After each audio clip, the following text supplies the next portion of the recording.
Au lendemain de l'annonce de Manuel Valls sur l'échec à aboutir à un accord politique à Deva, la classe politique calédonienne réagit.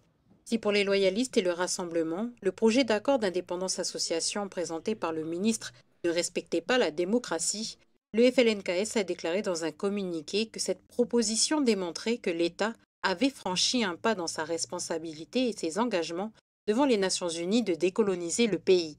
Le front poursuit en indiquant que si le projet doit être consolidé, il était en cohérence avec le projet d'accord porté par le FLNKS et avait reçu l'aval de la majorité des délégations représentées. Le mouvement poursuit et assure qu'il continuera de travailler avec celles et ceux qui ont choisi, je cite, la voie du vivre ensemble pour fonder les bases de notre future nation. Du côté de l'éveil océanien, cet échec d'accord est une déception.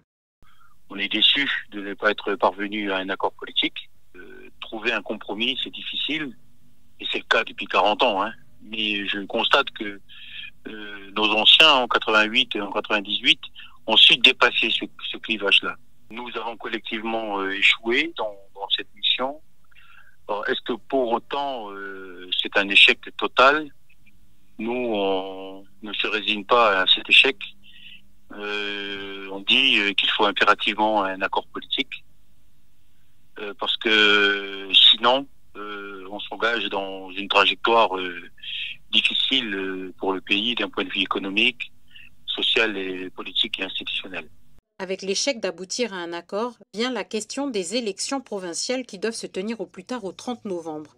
Pour l'éveil océanien, il est compliqué d'envisager les provinciales avec un corps électoral ouvert, sans accord, comme le demandent les loyalistes et le Rassemblement. Je voudrais simplement rappeler à tout le monde que la dernière fois que l'ancien ministre a essayé de faire ça, ça s'est soldé par 14 morts et 5 milliards d'euros de dégâts en tout et pour tout sur l'année 2024 et 2025.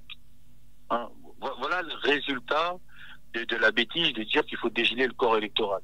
Le dégel du corps électoral sans un exercice du droit à l'autodétermination, sans un accord global, c'est oublier son passé et c'est mépriser l'avenir. En ce qui concerne Calédonie Ensemble, le parti a partagé sa déception dans un communiqué. Cet échec est un échec collectif.